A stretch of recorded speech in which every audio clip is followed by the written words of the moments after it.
তো আজকে একটু সকাল সকালে উঠেছিলাম, কারণ কালকে অনেকগুলো জামা কাপড় ভিজিয়ে রেখেছিলাম, তো সেগুলো কাচতে হলো। কিছুদিন হয়ে গেছিলো বৃষ্টির জন্য জামা কাপড় কোনো কাচা হয়নি আর রোদও দেয়নি সেরকম।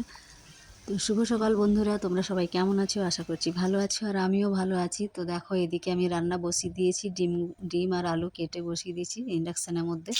আর এখানে কিছু বড়া ভেজে নিচ্ছি, কারণ কালকে স্কুলের খিচুড়ি ছিল আর একটু ভিজে ভাত আছে, তো সেগুলোই আমরা এখন বড়া দিয়ে শাশুড়ি মামা খেয়ে নেবো। আর এদিকে আলু কুঁদরি পেঁয়াজ ভাজা হচ্ছে, কুমড়োর তরকারি, ডিমের ঝোল, ডাল, ভাত আর চাটনি। তো দেখো আমাদের রুমটা কিন্তু প্লাস্টার করা হয়েছে, তার জন্য সমস্ত কিছু রং এইসব আনা আছে। তো এই কাজটা আবার কাল থেকে শুরু হবে।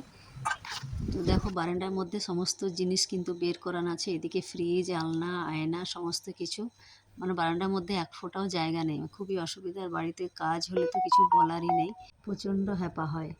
তো দেখো ডিম আর আলুগুলো আমার সিদ্ধ হয়ে গেছে, ওদিকে কুঁদরি আলু পেঁয়াজ ভাজা হয়ে গেছে। তো ডিমগুলো যখন ছাড়াচ্ছি দেখো সেরকমভাবে ছাড়ছে না, কেমন যেন খবলা খবলা হয়ে যাচ্ছে, তো দেখতে ভালো লাগছে না। তাই মেয়েটাকে বলছিলাম দেখো ডিমগুলো কেমন ছাড়ছে, মাংস শুদ্ধই উঠে আসছে আর কি। তো এখানে আমি কেটে রেখেছি পেঁয়াজ আর টমেটো, আর এই মশলা আগে থেকেই করানো ছিল ফ্রিজে, কারণ প্রতিদিন মশলা করার টাইম হয় না।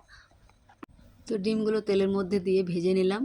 আর ওদিকে আমি আরও যে বাকি কাজগুলো আছে সেগুলো করে নিই, তারপর তোমাদের সাথে কথা বলবো। তো চলো দেখো আমার ডিমের ঝোল হয়ে গেছে কিন্তু। তো ডিমের ঝোল ফুটে এসছে। তো চলো ছাদে যাই, ছাদে কিন্তু প্রচুর জামা কাপড় মেলা আছে, দেখতেই পাচ্ছ।